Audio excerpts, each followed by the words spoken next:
This is our presentation on invasive species, ecosystem services, and human well-being, and we are Group 2, Bio 155.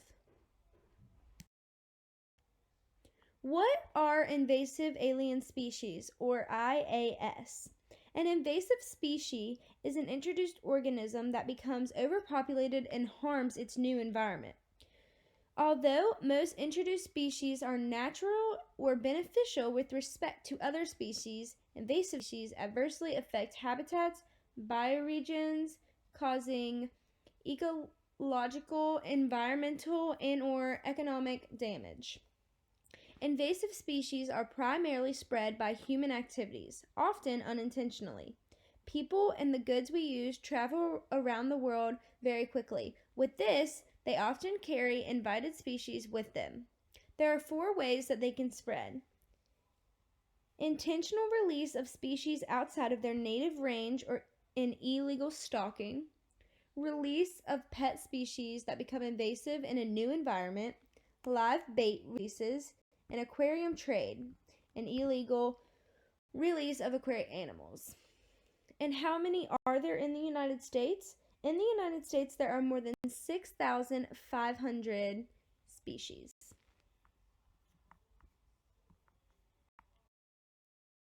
Invasive alien species, or IASs, can disrupt stable ecosystems and can cost others up to millions of dollars.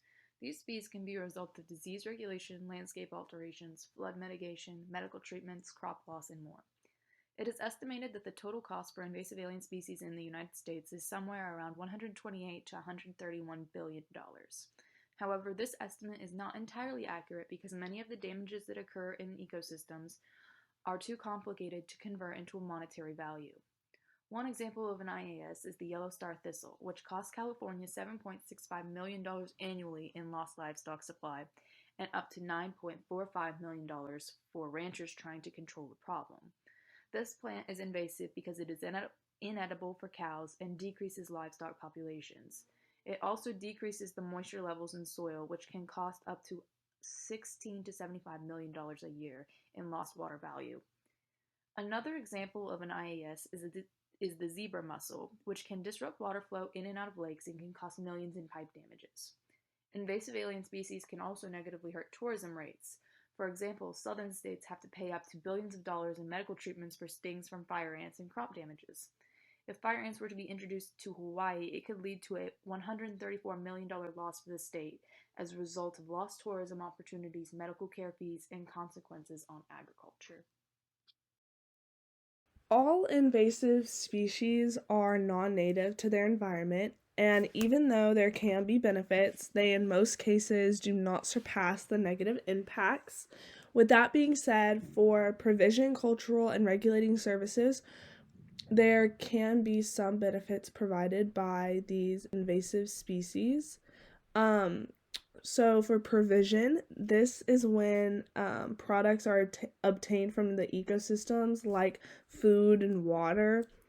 So a good example of an invasive species that provides provision benefits is honeysuckle, and it produces fruit that many fruit-eating birds can benefit from in the fall and winter, um, so that they can have an abundant food source, and it increases these birds' survival rates.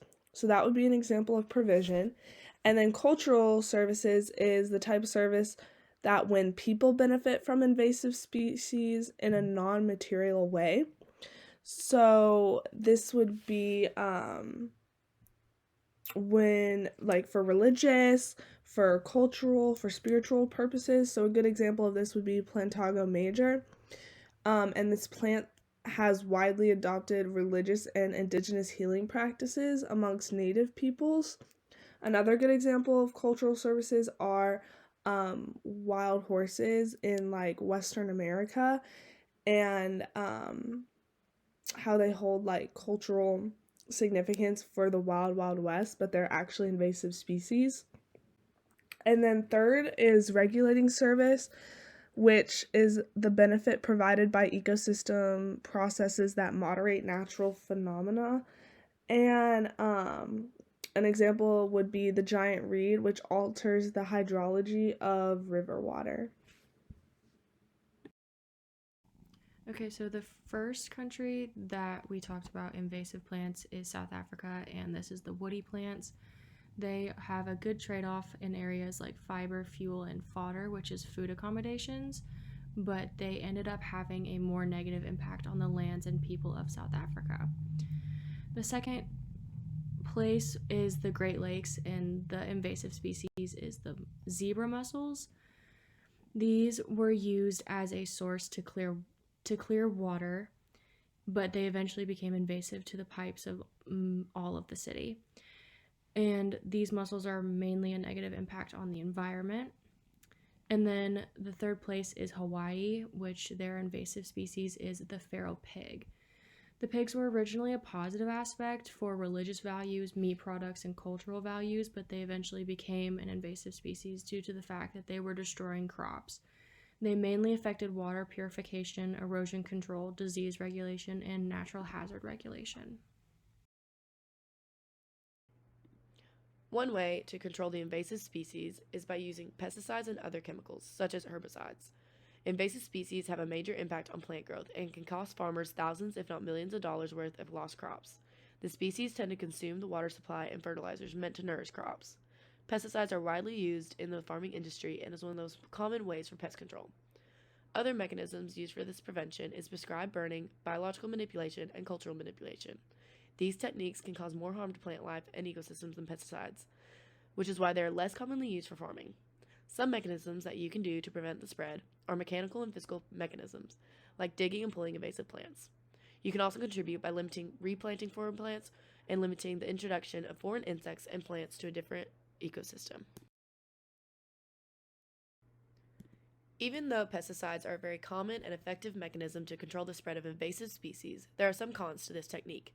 The pesticides are chemicals being released into the air, causing the chemicals to migrate into other areas.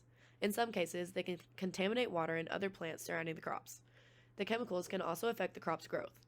Although the pesticides are better than the invasive species, the crops can be damaged in the process. The chemicals may also kill off non-invasive species, which contribute to crop growth and healthy ecosystems.